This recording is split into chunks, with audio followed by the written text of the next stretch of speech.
اللهم صل على سيدنا ومولانا محمد أفضل صلواتك بعدد معلوماتك وبارك وسلم وصل عليه. بسم اللہ الرحمن الرحیم. عزیز طلباء کرام، امید ہے انشاءاللہ العزیز آپ سب خیر و عافیت کے ساتھ ہوں گے. جامع السنن الترمذی جلد ثانی کے ابواب الاستئذان والآداب عن رسول اللہ صلی اللہ علیہ وسلم کے ایک اور باب ما جاء فی الاتقاء کے ساتھ اللہ جل شانہ کے فضل و کرم سے آپ حضرات کے خدمت میں حاضر ہونے کا موقع ملا. بحمد اللہ تعالی. عزیز طلباء کرام، آج ہمارا سبق نمبر 286 ہے، تو بڑھتے ہیں اپنے سبق کی طرف.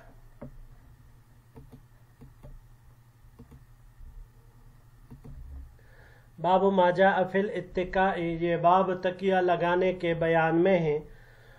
وبه قال حدثنا عباد بن محمد الدوری البغدادی قال حدثنا اسحاق بن منصور قال حدثنا اسرائیل عن سماک عن جابر بن سمرة رضی اللہ تعالی عنہ قال، ہمیں روایت کی عباس بن محمد الدوری البغدادی نے، انہوں نے روایت کی اسحاق بن منصور سے، انہوں نے اسرائیل سے، انہوں نے سماک سے، انہوں نے جابر بن سمرہ رضی اللہ تعالی عنہ سے، انہوں نے فرمایا رأیت رسول اللہ صلی اللہ علیہ وسلم متکئا علی وسادۃ علی یسارہ، میں نے حضور نبی کریم صلی اللہ علیہ وسلم کو اپنے بائیں جانب تکیہ پر ٹیک لگائے ہوئے دیکھا. ھذا حدیث حسن غریب، یہ حدیث حسن غریب ہے. وروا غیر واحد هذا الحدیث عن اسرائیل عن سماک عن جابر بن سمرہ قال، اور کئی راویوں نے اس روایت کو اسرائیل سے، انہوں نے سماک سے، انہوں نے جابر بن سمرہ رضی اللہ تعالیٰ عنہ سے روایت کیا ہے کہ انہوں نے فرمایا رأیت النبی صلی اللہ علیہ وسلم متکئا علی وسادۃ ولم یذکروا علی یسارہ. یعنی اس روایت میں جو اس سند کے ساتھ مروی ہے، اس میں جابر بن سمرہ رضی اللہ عنہ نے فرمایا کہ میں نے حضور نبی کریم صلی اللہ علیہ وسلم کو تکیہ پر ٹیک لگائے ہوئے دیکھا. اس روایت میں بائیں جانب کا تذکرہ، علی یسارہ کا تذکرہ نہیں ہے. وبہ قال حدثنا یوسف بن عیسیٰ قال حدثنا وکیع قال حدثنا اسرائیل عن سماک بن حرب عن جابر بن سمرہ قال رأیت النبی صلی اللہ علیہ وسلم متکئا علی وسادۃ. یہی وہ روایت ہے جو یہاں پر امام ترمذی رحمہ اللہ نے ذکر کی. جابر بن سمرہ رضی اللہ تعالیٰ عنہ نے فرمایا کہ میں نے حضور نبی کریم صلی اللہ علیہ وسلم کو تکیہ پر ٹیک لگائے ہوئے دیکھا. ھذا حدیث صحیح، یہ حدیث صحیح ہے. جی عزیز طلباء کرام، ضرورت کی وجہ سے تکیہ پر ٹیک لگائی جا سکتی ہے، چاہے وہ دائیں جانب ہو، بائیں جانب ہو، پیچھے کی جانب ہو، ہر طرف ہو، اس پر ضرورت کے وقت بندہ ٹیک لگا سکتا ہے. لیکن اگر تلاوت کر رہا ہو، مطالعہ کر رہا ہو، تو اس وقت میں تکیہ لگانے سے اجتناب کرنا چاہیے، کیونکہ اس سے انسان میں غفلت اور سستی آ جاتی ہے، جس کی وجہ سے قرآن کریم کی تلاوت ہو تو وہ بھی متاثر ہوتی ہیں، اور مطالعہ ہو تو وہ بھی متاثر ہوتا ہے. اس لیے اس وقت میں پرہیز اس سے کرنا چاہیے. بڑھتے ہیں اگلے سلائیڈ کی طرف. باب وبہ قال حدثنا ابو معاویہ عن الاعمش عن اسماعیل بن رجاء عن اوس بن ضمعج عن ابی مسعود رضی اللہ تعالی عنہ ان رسول اللہ صلی اللہ علیہ وسلم قال، ہمیں روایت کی حناد نے، انہوں نے روایت کی ابو معاویہ سے، انہوں نے اعمش سے، انہوں نے اسماعیل بن رجاء سے، انہوں نے اوس بن ضمعج سے، انہوں نے ابو مسعود سے. ابو مسعود رضی اللہ تعالیٰ عنہ نے فرمایا کہ حضور نبی کریم صلی اللہ علیہ وسلم نے ارشاد فرمایا لا یؤم الرجل فی سلطانہ ولا یجلس علی تکرمتہ فی بیتہ الا باذنہ. کسی شخص کو اس کی علاقے میں، اس کے حکومت میں نماز نہ پڑھائی جائے، یعنی اسے امام کے بجائے مقتدی نہ بنایا جائے، اور اس کے گھر میں اس کی مخصوص نشست پر اس کی اجازت کے بغیر نہ بیٹا جائے۔ ھذا حدیث حسن، یہ حدیث حسن ہے۔ باب ما جاء ان الرجل احق بصدر دابته، یہ باب اس بیان میں ہے کہ جانور کا مالک ہی اس پر آگے بیٹھنے کا زیادہ حقدار ہے۔ وبه قال حدثنا ابو عمار الحسين بن حريث قال حدثنا علي بن الحسين بن واقد قال حدثني ابي قال حدثني عبد الله بن بريدة قال سمعت ابي بريدة يقول، ہمیں روایت کی ابو عمار حسین ابن حریث نے، انہوں نے علی ابن الحسین ابن واقد سے، انہوں نے اپنے والد حسین ابن واقد سے، انہوں نے روایت کی عبداللہ ابن بریدہ سے، انہوں نے کہا کہ میں نے اپنے والد بریدہ سے سنا کہ وہ فرما رہے تھے بینما النبی صلی اللہ علیہ وسلم یمشی اذ جاءہ رجل ومعہ حمار، ایک مرتبہ حضور نبی کریم صلی اللہ علیہ وسلم پیدل جا رہے تھے کہ ایک شخص آپ کے پاس آیا، ایک صحابی آیا اور اس کے ساتھ ایک گدھا بھی تھا۔ فقال یا رسول اللہ ارکب وتأخر الرجل، انہوں نے عرض کیا کہ اللہ کے رسول صلی اللہ علیہ وسلم آپ سوار ہو جائیے، اور خود وہ شخص پیچھے ہٹ گیا۔ فقال رسول اللہ صلی اللہ علیہ وسلم لا انت احق بصدر دابتک الا ان تجعلہ لی، حضور نبی کریم صلی اللہ علیہ وسلم نے فرمایا نہیں، تم اپنے جانور پر آگے بیٹھنے کے زیادہ حقدار ہو، ہاں اگر تم یہ حق مجھے دے دو۔ قال قد جعلتہ لک، اس نے کہا، عرض کیا کہ میں نے اپنا حق دے دیا آپ کو۔ قال فرکبہ، راوی فرماتے ہیں پھر نبی کریم صلی اللہ علیہ وسلم اس پر سوار ہوئے۔ ھذا حدیث حسن غریب، یہ حدیث حسن غریب ہے۔ جی عزیز طلباء کرام، دو باب سلائیڈ میں ذکر ہوئے۔ پہلے باب سے پتہ چلا کہ جس محلے کا جو امام ہو تو اس کو مقتدی نہ بنایا جائے۔ کیا مطلب؟ اپنے مصلی پر، اپنے مسجد میں، اپنے محراب میں وہی اس کا حاکم ہے، وہی اس کا امام ہے، اس کی موجودگی میں کسی کو بھی یہ حق حاصل نہیں کہ وہ آ کر اس کی جگہ نماز پڑھائے۔ ہاں کوئی شخص چاہے جتنا بھی بڑا عالم آ جائے، اگر امام محلہ، امام الحی، وہ ان کو خود اپنی خوشی سے آگے نماز پڑھانے کے لیے کہے تو یہ اور بات ہے، لیکن خود سے آ کر اس کی جگہ پر بغیر اس کی اجازت کے نماز پڑھانا یہ بالکل مناسب نہیں ہے۔ اور اس کی مثال ہم حضرات صحابہ کرام رضوان اللہ علیہم اجمعین میں دیکھتے تھے۔ حضرت عبداللہ ابن عمر رضی اللہ تعالی عنہ، کون نہیں جانتا ان کے علم اور تقوی کے بارے میں، ان کی فضیلت اور شرف کے بارے میں، اس کے باوجود وہ حجاج ابن یوسف کے پیچھے نماز پڑھتے تھے۔ تو ہر ایک امام اپنے مصلی کا وہ خود حقدار ہوتا ہے، تو اگر امام کسی کو آگے کر دے تو پھر اس کے پیچھے بغیر کراہت کے نماز وہ جائز ہوگی، لیکن اگر بغیر امام کی اجازت کے وہ آگے ہو جائے تو پھر کراہت ہوگی اس میں۔ دوسرا ادب جو اس روایت سے معلوم ہوا کہ انسان اگر کسی جگہ پہ جائے، کسی کے گھر جائے، کسی کے دفتر جائے، کسی کے حجرے جائے، تو جو ایک مخصوص جگہ اس کے مالک کی ہوتی ہے، اس گھر والے کی ہوتی ہے، اس میزبان کی ہوتی ہے، اس کی جگہ پر، اس کی سیٹ پر، اس کی کرسی پر بیٹھنا نہیں چاہیے، کیونکہ عموماً ہم دیکھتے ہیں دفتر ہوں تو دفتر والے کی اپنی کرسی ہوتی ہے جس کے ارد گرد بہت سارے بکیڑے ہوتے ہیں، اس کا حساب کتاب، بہت ساری چیزیں ہوتی ہیں۔ اس طرح ڈیروں میں، اسی طرح حجروں میں، اسی طرح گھروں میں، تو چیزیں وہ ساری اپنی ترتیب سے رکھتے ہیں، تو ادھر ادھر اگر خدا نخواستہ کچھ ہو جائے تو پھر اس میں بہت سی غلط فہمیاں پیدا ہو سکتی ہے۔ دوسرا جو باب یہاں پر ذکر ہوا، اس سے چند امور کا مسنون ہونا ثابت ہوتا ہے۔ پہلا تو یہ کہ ضرورت کے وقت گدھے پر سوار ہوا جا سکتا ہے جیسے آپ صلی اللہ علیہ وسلم ہوئے۔ دوسرا یہ کہ اگر کوئی انسان سواری پر جا رہا ہو اور کوئی عالم معزز شخص وہ پیدل جا رہا ہو تو اسے، اس انسان کو، صاحب علم کو، صاحب فضل و شرف کو اپنی گاڑی میں اپنے ساتھ سواری پر بٹھانا چاہیے۔